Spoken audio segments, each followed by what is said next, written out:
History of MMM, how it all began.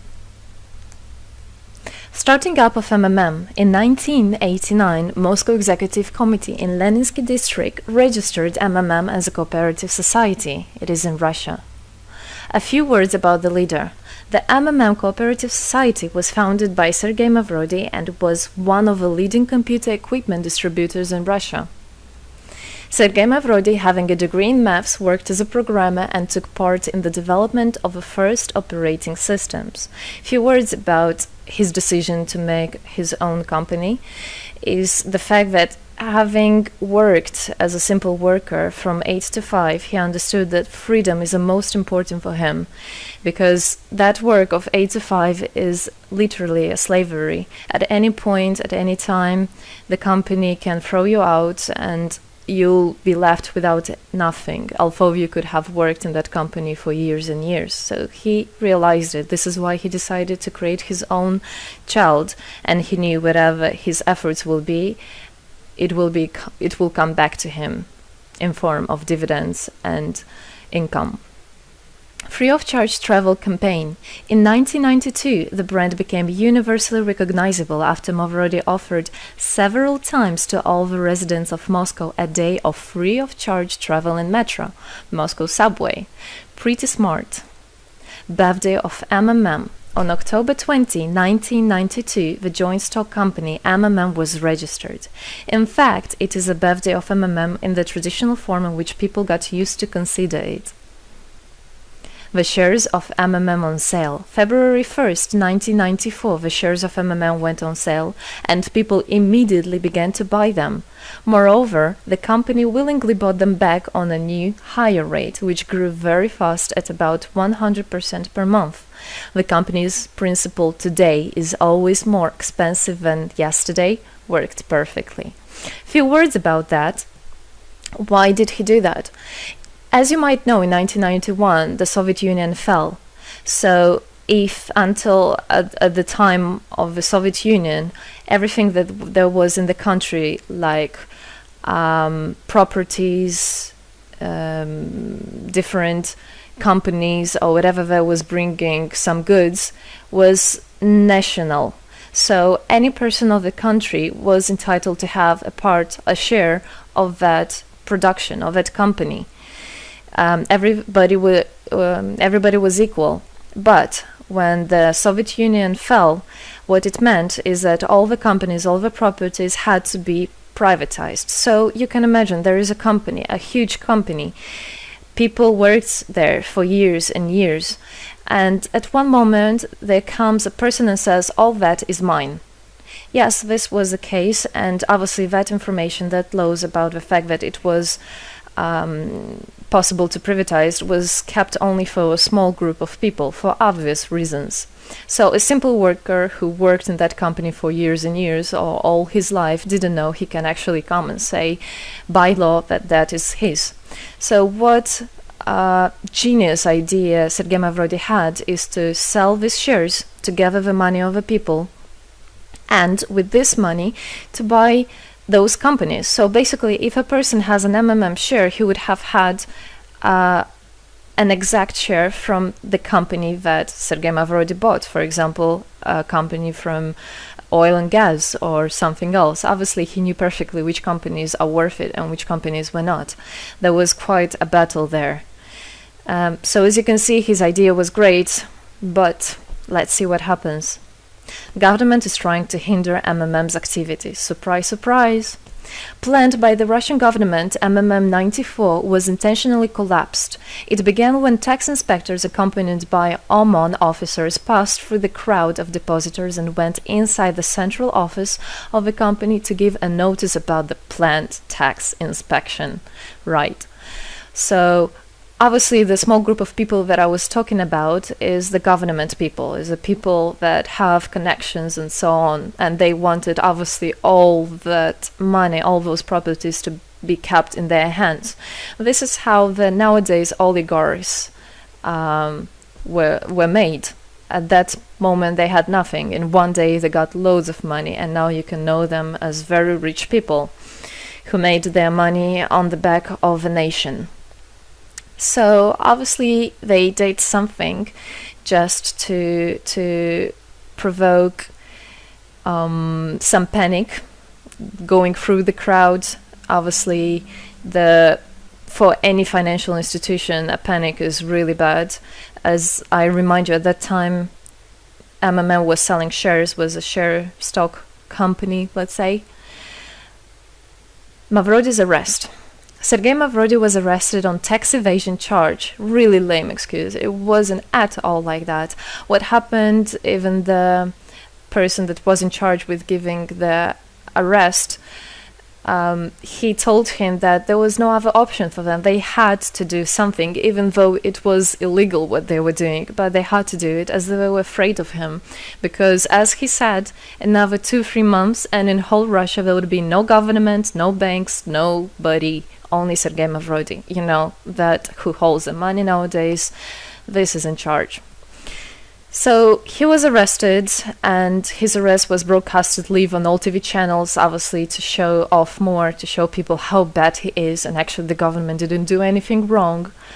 On the same day, there was a storm of the central office of MMM. The company was prescribed to recover 49.9 billion rubles to the budget. Huge money. The question about the money in MMM 94 is open, as no one still can give an answer where it is.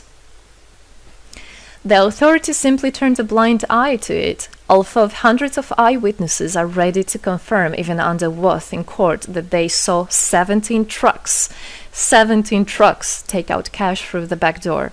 So unfortunately, at that time, there was no internet, no bitcoins, no other internet wallets, and all the money were obviously kept in cash in the MMM offices.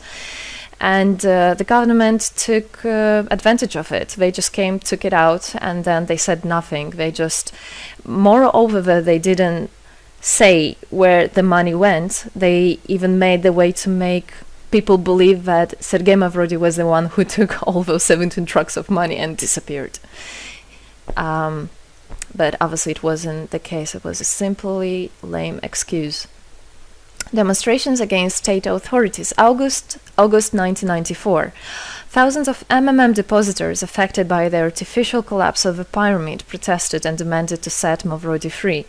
Actually, Mavrody could have used his powers and do huge, bigger protests, but he decided not to do that, as that would made as obvious a different protests of this type. Could be people injured or even killed, so he decided not to use people in this purpose. It was very noble from him to do that.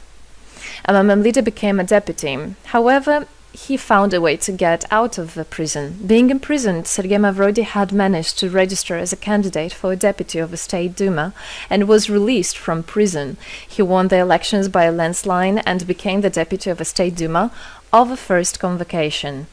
So, as a deputy in Russia, they have privileges. This is why, becoming a deputy, he was set free.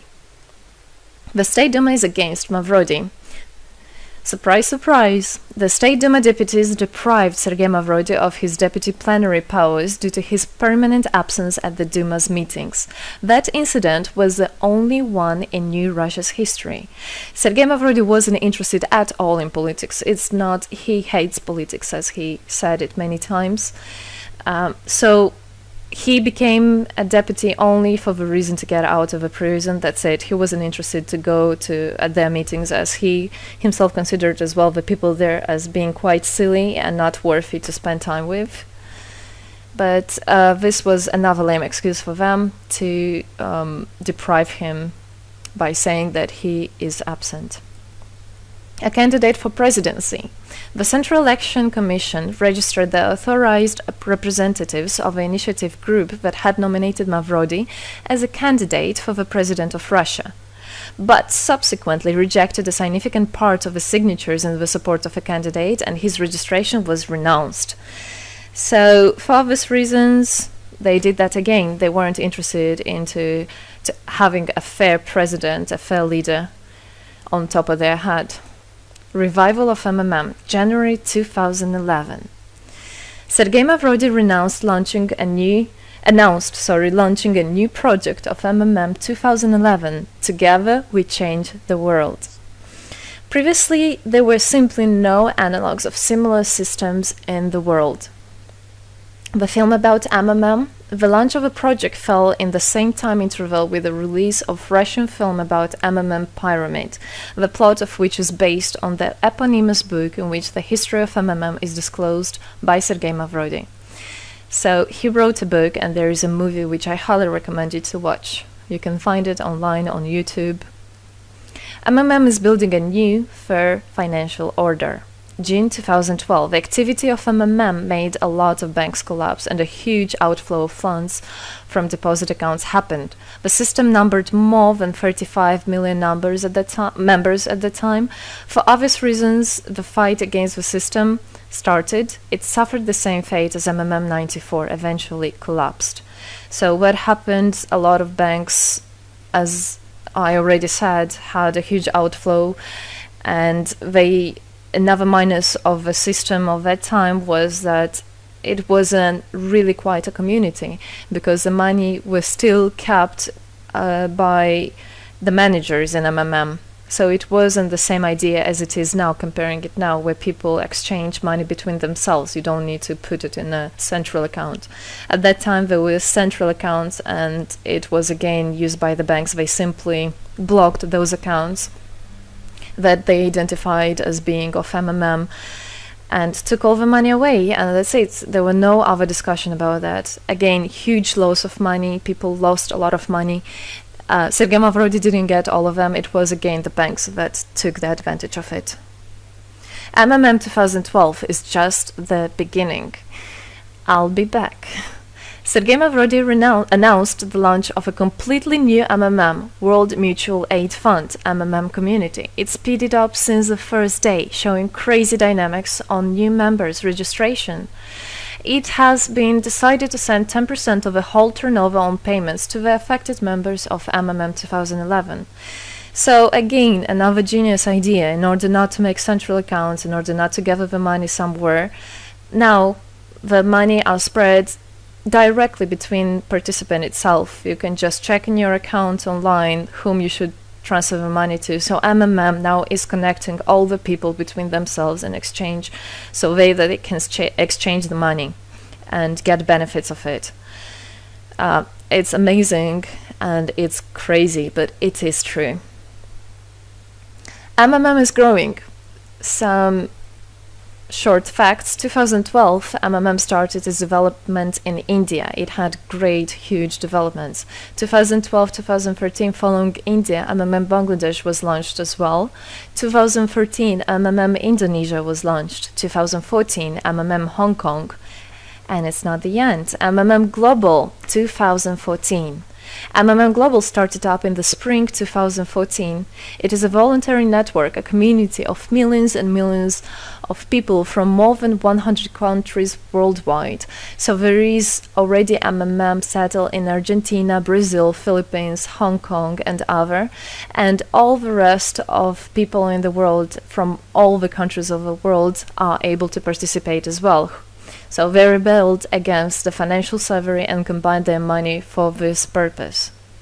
So how it is possible? MMM, the Republic of Bitcoin. Bitcoin is another genius idea to set the world free. For MMM Global participants' convenience, there were some trendy ideas on funds transfers implemented. From now on, all the countries where you can buy and sell Bitcoins can be registered in a branch of Free People of the Republic of Bitcoin. Thus, there is no barriers to develop MMM in small countries due to their restrictions on the international bank transfers. Banks.